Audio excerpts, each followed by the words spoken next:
നമസ്കാരം. 280 കോടി ജനങ്ങൾ വസിക്കുന്ന ലോകശക്തികളായ രണ്ട് രാജ്യങ്ങൾ. അവർ ഒരുമിച്ച് നിന്നാൽ ലോകത്തെ സാമ്പത്തിക ക്രമം തന്നെ മാറിമറിയും.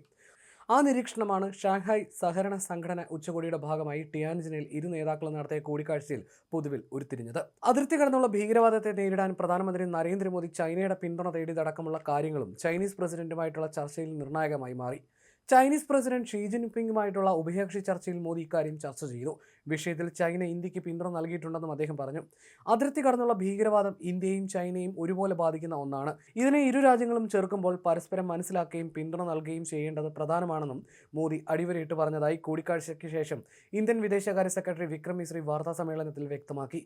ഭീകരവാദത്തെ ചെറുക്കുന്നതിൽ ഇരു രാജ്യങ്ങളും പരസ്പരം മനസ്സിലാക്കുകയും സഹകരിക്കുകയും ചെയ്യേണ്ടതിന്റെ ആവശ്യകത പ്രധാനമന്ത്രി ഊന്നി പറഞ്ഞതായി മിശ്രി കൂട്ടിച്ചേർത്തു. ഇന്ത്യയും ചൈനയും തമ്മിലുള്ള അതിർത്തി പ്രദേശങ്ങളെ സംബന്ധിച്ചും ഇരു നേതാക്കളും ചർച്ച ചെയ്തു. അതിർത്തിയിൽ സമാധാനം നിലനിർത്തേണ്ടതിന്റെ പ്രാധാന്യം ഷീ ജിൻപിങ്ങുമായി മോദി ചർച്ച ചെയ്തു. അതിർത്തി പ്രശ്നത്തിന് സ്വീകാര്യമായ ഒരു പരിഹാരമുണ്ടാക്കാനുള്ള ശ്രമത്തിലാണ് ഇരു രാജ്യങ്ങളും.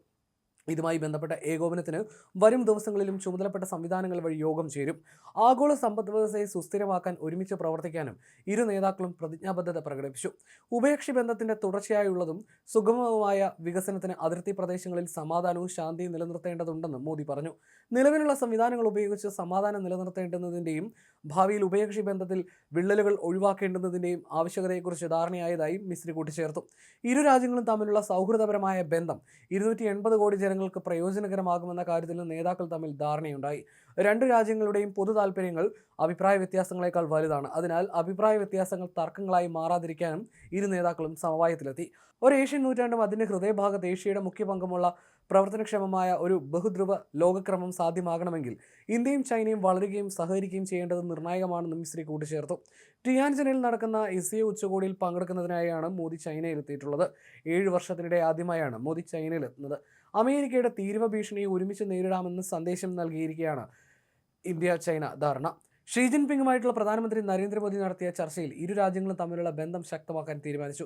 55 മിനിറ്റ് നീണ്ട കൂടിക്കാഴ്ചയിൽ അതിർത്തിയിലെ ധാരണയും കൈലാസ മാനസരോവർ യാത്രയും നേരിട്ടുള്ള വിമാന സർവീസുകളും പുനരാരംഭിച്ചതും എടുത്തു പറഞ്ഞാണ് മോദി തുടങ്ങിയത്. ഇന്ത്യ ചൈന സഹകരണം മനുഷ്യരാശിയുടെ തന്നെ ക്ഷേമത്തിന് വഴിയൊരുക്കുമെന്ന് മോദി പറഞ്ഞു. നല്ല സുഹൃത്തുക്കളും നല്ല അയൽക്കാരുമാകേണ്ടത് അനിവാര്യമാണെന്ന് ഷീ ജിൻപിങ്ങും വ്യക്തമാക്കി. കഴിഞ്ഞ വർഷം കസാനിൽ വെച്ച് നടത്തിയ ചർച്ചകളും വളരെ ഫലപ്രദമായിരുന്നു. അത് ഇരു രാജ്യങ്ങളും തമ്മിലുള്ള ബന്ധത്തിന് നല്ല ദിശാബോധം നൽകി.